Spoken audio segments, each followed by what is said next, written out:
नमस्कार दोस्तों आज मैं आपको सबसे इम्पोर्टेंट भाग बताने जा रहा हूँ। जी हाँ, जो कि बहुत ज़रूरी है। अभी तक मैंने आपको जितनी भी चीज़ें बताई वो सब फिजिकली है। अभी मैं जो आपको बताने जा रहा हूँ वो है मेंटली, हमारी मानसिकता कैसी हो। मैंने अक्सर ये देखा है, जो एक्टर होते हैं, न्यू कमर्स होते हैं, वो उनके अंदर फियर होता है। मैं उनको ये बताना जा रहा हूँ कि फियरलेस कैसे होता है। जी, उसके लिए ज़रूरी है कि हमारे पास थोड़ा सा नॉलेज हो एक्टिंग के बारे में। जैसा कि आपने देखा होगा, कई लोगों ने ये बताया है कि हमारे पास जो सबसे ज़रूरी चीज़ होनी चाहिए वो है कॉन्फिडेंस।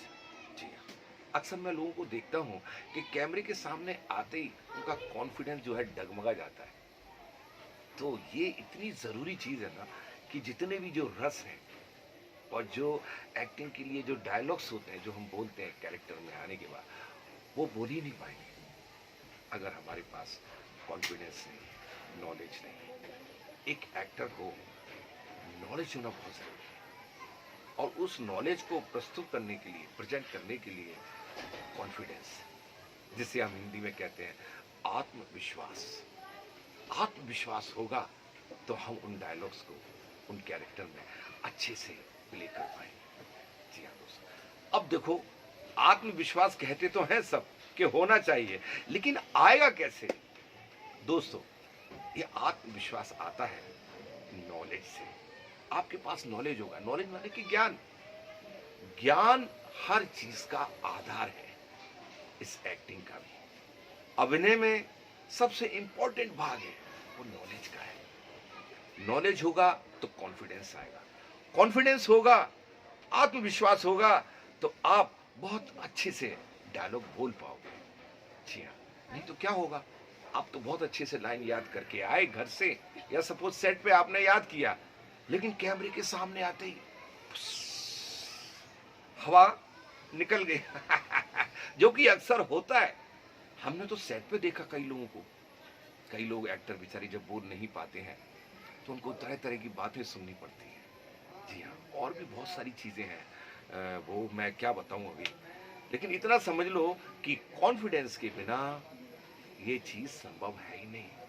और कॉन्फिडेंस के लिए दोस्तों मैं ये कहूँगा, आप किताबें पढ़ना शुरू कीजिए। जब हम थिएटर करते थे तो हमें जो डायरेक्टर थे वो हमें बताते थे कि जाओ खूब पढ़ो, हिस्ट्री पढ़ो, लिटरेचर पढ़ो, और भी जो हमारे नाटक हैं, जो प्ले हैं, जो कई लोगों ने लिखे हैं बहुत अच्छे, जो हम थिएटर के समय करते थे। मोहन राकेश हैं, है ना, विजय तेंदुलकर हैं, और भी धर्मवीर भारती हैं। इन लोगों के जो नाटक हैं वो नाटक पढ़िए और थोड़ा सा उस बात को समझिए। धीरे धीरे जब उन चीज़ों को समझेंगे तो दोस्तों कॉन्फिडेंस आएगा। कॉन्फिडेंस आएगा तो आप अच्छे से डायलॉग बोल पाओगे। तो मैं आज यही कहूँगा इस सेक्शन में कि आप खूब पढ़ें, घर पर सब तरह की किताबें पढ़ें और इंग्लिश भी पढ़ें, क्योंकि आजकल का जो समय है, जो ट्रेंड है, वो थोड़ा इंग्लिश भी वाला है ना। हमारे डायलॉग्स में थोड़ी सी इंग्लिश भी होती है। सो दोस्तों, इंग्लिश पढ़ो और रोज 1 घंटा अपने आप को रीडिंग के लिए दो। जैसा कि मैंने बताया कि हिंदी रीड करो, इंग्लिश रीड करो, ताकि आपका डिक्शन ठीक हो। डिक्शन ठीक होगा तो नॉलेज बढ़ेगा। क्या दोस्तों?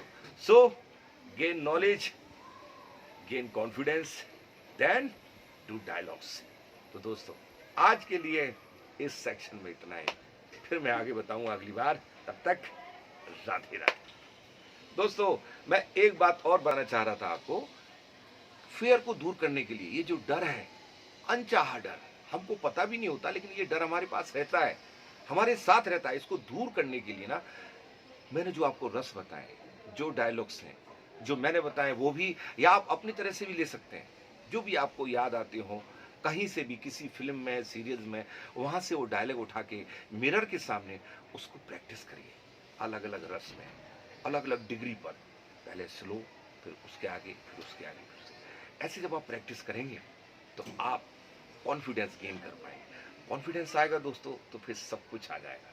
तो ये एक बात हो रही है, इसको ध्यान में रखिए। Do practice every day. रोज प्रैक्टिस करिए जितना आप कर सकते हैं। आसानी से, इजीली, नॉट प्रेशराइज, अपने आप को बहुत ज्यादा प्रेशर नहीं डालना, है ना।